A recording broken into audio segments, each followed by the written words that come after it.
कहानी की शुरुआत होती है 6 अनजान लोगों से। 6 ऐसे लोग जो एक दूसरे को बिल्कुल नहीं जानते और जिनकी ज़िंदगियां भी एक दूसरे से काफ़ी मुख्तलिफ होती हैं। सबसे पहले है ज़ोई, एक इंटेलिजेंट कॉलेज स्टूडेंट जो अपनी पढ़ाई में काफ़ी ज़्यादा होशियार होती है, जो अपनी लाइफ में बहुत ज़्यादा डिसिप्लिन्ड है, लेकिन अभी तक अपने गुज़रे हुए कल से निकल नहीं पाई। फिर आता है बेन, एक आम सा इंसान जो एक रेस्टोरेंट में काम करता है। तीसरा है जेसन, एक कॉन्फिडेंट और थोड़ा एरोगेंट स्टॉक ट्रेडर जो हर चीज़ को कंपटीशन समझता है और हमेशा जीतना चाहता है।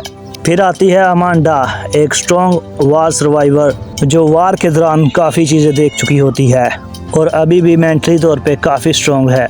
अब अगली बारी है माइक की। माइक एक सादा सा ट्रक ड्राइवर होता है। और आखिर में है डैनी, एक यंग लड़का जो एस्केप रूम गेम्स का काफ़ी मास्टर होता है और पजल्स को सोल्व करना जैसे उसके बाएं हाथ का खेल हो। इन सब लोगों को मिलता है एक दिन एक मिस्टीरियस बॉक्स, एक ऐसा बॉक्स जो देखने में बहुत सादा सा लगता है, लेकिन उसके अंदर छुपा होता है एक अजीब सा पजल। क्यूरियोसिटी के चक्कर में सब लोग उस बॉक्स को खोलते हैं और जैसे ही वो बॉक्स ओपन होता है उन्हें मिलता है एक इनविटेशन, एक एस्केप रूम का, जहां जीतने वाले को मिलने वाले हैं $10,000। इतना सारा पैसा देखकर सब लोग काफ़ी ज़्यादा एक्साइटेड हो जाते हैं और बिना ज़्यादा सोचे समझे ये 6 अनजान लोग पहुंच जाते हैं एक ऑफिस बिल्डिंग में। इन सब को लगता है कि ये सिर्फ एक फन चैलेंज गेम जैसा है, लेकिन असल में ये एक मौत का खेल होने वाला है। जैसे ही गेम शुरू होता है स्टार्टिंग में सब कुछ नॉर्मल दिखाई देता है। सब लोग एक दूसरे से बात करते हैं, एक दूसरे के बारे में जानने की कोशिश करते हैं। वो सब लोग आपस में बातचीत कर ही रहे होते हैं कि अचानक दरवाज़ा बंद हो जाता है। बेन हल्की सी मुस्कुराहट के साथ कहता है, रिलैक्स दोस्तों, ये गेम का एक हिस्सा है। बेन की इस बात पर सब लोग थोड़ा मुस्कुरा देते हैं, लेकिन ये हंसी ज़्यादा देर तक नहीं रहती। कुछ ही देर के बाद एसी बंद हो जाता है और फिर धीरे धीरे रूम का टेम्परेचर बढ़ना शुरू हो जाता है। पहले उन लोगों को हल्की सी गर्मी महसूस होती है, फिर पसीना आना शुरू होता है। अमांडा फौरन समझ आती है। अमांडा को लगता है कि अब कुछ गलत होने वाला है। ज़ोई रूम को चारों तरफ से देखती है और दीवारों को ऑब्जर्व करना शुरू करती है ताकि कोई क्लू मिल सके। फिर उसकी नज़र एक छुपी हुई क्लू के ऊपर पड़ती है। डैनी ये सब चीज़ें देखकर बहुत एक्साइटेड होता है। उसको लगता है कि ये एक पजल है जिसको बस सोल्व करना है, लेकिन ये कोई नॉर्मल पजल नहीं होता बल्कि बहुत खतरनाक गेम स्टार्ट हो चुका होता है। टेम्परेचर अब इतना ज़्यादा बढ़ जाता है कि रूम जैसे जलने लगा हो। लोहा गर्म हो जाता है और रूम पर रखी हर चीज़ को हाथ लगाना मुश्किल हो जाता है। जेसन पैनिक में चीखें मारना शुरू कर देता है, ये क्या बकवास गेम है। तभी ज़ोई को अचानक एक शॉकिंग एहसास होता है। वो सब लोगों से कहती है कि ये एक रूम नहीं बल्कि एक ओवन है। ये बात सुनते ही सबके चेहरे का रंग उड़ जाता है। सब लोग अपनी अपनी जान बचाने के लिए क्लूज को ढूंढने की कोशिश करते हैं। आखिरकार लास्ट मौके पर उन्हें दरवाजे के लॉक की चाबी मिल जाती है। सब लोग बारी बारी उस दरवाजे से बाहर निकलते हैं। फिर अचानक उस रूम के अंदर आग भड़क उठती है। अब अगला रूम ओपन होता है। जैसे ही वो लोग इस रूम के अंदर दाखिल होते हैं तो उनके होश उड़ जाते हैं। ये रूम पूरा का पूरा बर्फ से बना होता है। इस रूम में टेम्परेचर इतना ज्यादा लो होता है कि ठंड की वजह से सांस लेना भी मुश्किल हो जाता है। उनके मुंह से निकलने वाली सांस भी धुआं बनकर नजर आती है और हाथ पांव भी धीरे धीरे सुन्न होने लगते हैं। अब वो लोग आहिस्ता आहिस्ता आगे बढ़ने की कोशिश करते हैं। तब उन लोगों को एहसास होता है कि ये कोई नॉर्मल फ्लोर नहीं बल्कि एक झील है जिसका पानी ठंड की वजह से जम चुका है। हर कदम उन्हें संभल कर रखना पड़ता है क्योंकि जरा सा भी अगर बर्फ का फर्श टूटता है तो वो लोग सीधा पानी के अंदर गिर सकते हैं, जिससे उनकी जान भी जा सकती है। और तभी उन्हें वहाँ पे कुछ क्लूज नजर आते हैं जो अगले रूम का दरवाजा खोलने में मदद कर सकते हैं। लेकिन अब परेशानी की बात ये थी कि वो क्लूज रूम के मुख्तलिफ कोनों में पड़े होते हैं। वहाँ तक पहुँचने के लिए उन्हें इस बर्फ वाले फर्श पर गुजरना पड़ेगा। सब लोग घबराए हुए चेहरों के साथ आगे बढ़ना शुरू करते हैं। फिर अचानक किसी चीज के टूटने की आवाज आती है। ये आवाज डैनी के पाँव के नीचे से आ रही होती है।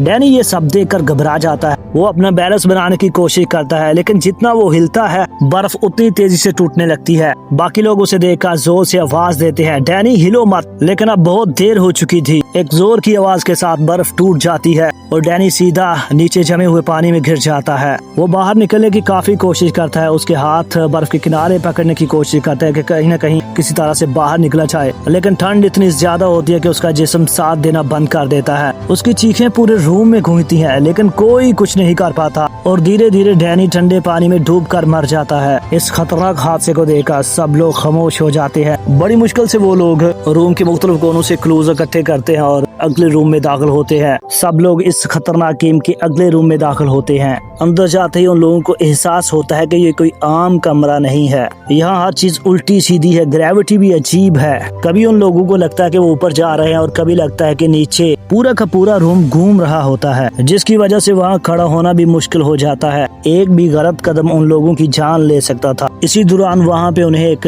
क्लू मिलता है। सामने एक बिलियर्ड टेबल होता है। इस बिलियर्ड बोर्ड पर 8 नंबर वाली बॉल गायब होती है। उन्हें समझ आ जाता है कि यही बॉल अगले दरवाजे को खोल सकती है, लेकिन मुश्किल ये थी कि वो 8 नंबर वाली बॉल एक बंद बॉक्स में रखी होती है और उस बॉक्स का कोड किसी को भी मालूम नहीं होता। वक्त बहुत तेजी से गुजर रहा होता है। फ्लोर गिरने से रूम और ज्यादा खतरनाक होता जा रहा है। जोई को दीवार पर एक पेंटिंग नजर आती है जो असल में एक पजल होती है। वो समझ आती है कि इस पजल को हल करने से कोड मिल सकता है। जोई किसी न किसी तरीके से इस पजल को हल कर लेती है और फिर उन्हें एक 4 हिस्सों का कोड मिल जाता है। जैसे ही वो लोग वो कोड बॉक्स में एंटर करते हैं, वो बॉक्स खुल जाता है और 8 नंबर वाली बॉल बाहर आ जाती है। लेकिन उसी वक्त सब कुछ और ज्यादा खतरनाक हो जाता है। अमांडा फैसला करती है कि वो खुद जाकर ये बॉल पकड़ेगी। जैसे ही वो छलांग लगाती है, अचानक पूरा फर्श नीचे गिर जाता है। वो खुद को बचाने के लिए ऊपर लगी हुई फोन की वायर को पकड़ लेती है। सब लोग अमांडा को बचाने की कोशिश करते हैं, लेकिन वो अमांडा तक पहुंच नहीं पाते। वायर बहुत ज्यादा बारीक और कमजोर होती है। अमांडा का वजन बर्दाश्त नहीं कर पाती। अमांडा सबको आखिरी बार देखती है। अमांडा को मालूम हो चुका था कि उसका बचना बहुत मुश्किल है और फिर वो वायर टूट जाती है। अमांडा नीचे गिरकर मर जाती है। इसके बाद जेसन हिम्मत करके 8 नंबर वाली बॉल वापस रखता है और दरवाजा खोलता है। अगले रूम में चले जाते हैं, लेकिन अमांडा की मौत का मंजर सबके जहन में रह जाता है। खास तौर पर जोई बहुत ज्यादा टूट जाती है और सदमे में चली जाती है। अब सबको समझ आ जाता है कि ये गेम पहले से भी ज्यादा खतरनाक हो चुकी है।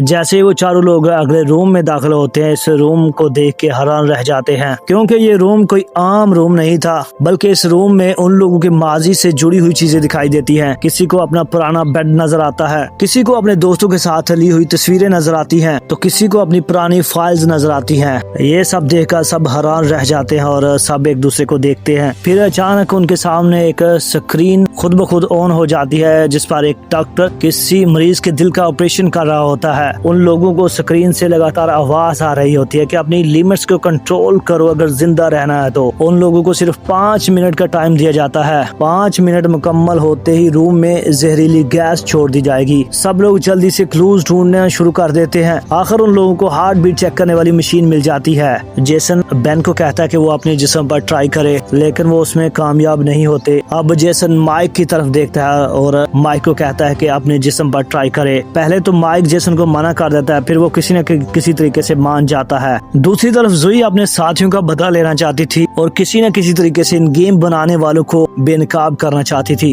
वो लोहे की राड उठाकर रूम में लगे चारों तरफ कैमरों को तोड़ना शुरू कर देती है, ताकि वो लोग उन लोगों की नजरों से बच सके।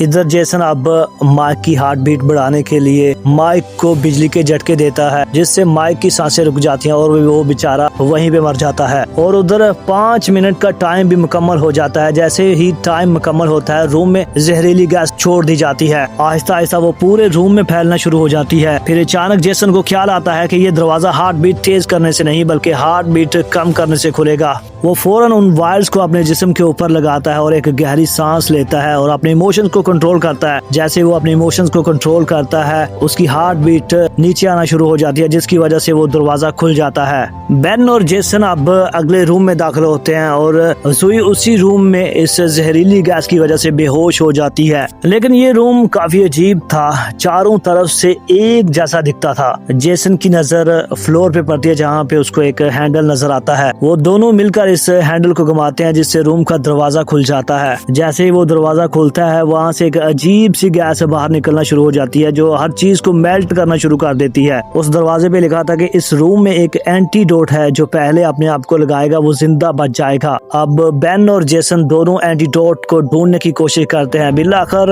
बेन उस एंटीडोट को ढूंढ लेता है। वो जेसन को बताने ही वाला था कि जेसन बेन को मारने की कोशिश करता है। किसी न किसी तरीके से बेन उस एंटीडोट को अपने ऊपर लगा लेता है और वो जिंदा बच जाता है। जेसन वहीं उस जहरीली गैस की वजह से मर जाता है। बेन अब लड़खड़ाता हुआ एक बड़े से हाल में दाखिल होता है। जैसे ही वो उस हाल में दाखिल होता है, उसे सामने दीवार पर अपने सभी साथियों की तस्वीरें नजर आती हैं। तब बेन को एहसास होता है कि ये लोग पहले ही इस गेम का हिस्सा थे। तभी अचानक उसे एक आवाज आती है, तुम हो इस लंबी रेस के घोड़े। बेन जी ये सुनकर चौंक जाता है। बेन उस आदमी से कहता है कि तुम हो इस गेम के मास्टर। वो शख्स बेन से कहता है कि इस गेम के मास्टर कोई और लोग हैं, मैं तो सिर्फ गेम बना के देता हूँ। बेन अब दर्द भरी आवाज में उस शख्स से कहता है कि मुझे घर जाना है। वो शख्स कहता है गेम तो अभी स्टार्ट हुआ है। ये सब सुनकर बेन को उस शख्स पर गुस्सा आ जाता है और उन दोनों के बीच में लड़ाई शुरू हो जाती है। वो शख्स बेन को मारने ही वाला था कि ऊपर से जुई आ जाती है। उसके हाथ में एक गन होती है जिससे वो उस शख्स पर फायर कर देती है, लेकिन वो शख्स अचानक से गायब हो जाता है। जुई इधर उधर देखती है, अचानक से वो जुई पर हमला कर देता है और जुई को मारने की कोशिश करता है। तभी बेन को होश आ जाता है और वो पास पड़ी शीशे की राड से उस शख्स पर हमला करता है और वो शख्स वहीं पे मर जाता है। अब बेन और जुई दोनों ही इस गेम में जिंदा बच जाते हैं और इस गेम को जीत जाते हैं और इसी तरह बेन और जुई इन $10,000 को अपने नाम कर लेते हैं। तो दोस्तों ये थी आज की हमारी वीडियो। अगर आप लोगों को अच्छी लगे तो प्लीज लाइक, कमेंट्स और सब्सक्राइब जरूर कर दे। फिर मिलेंगे एक नई वीडियो के साथ।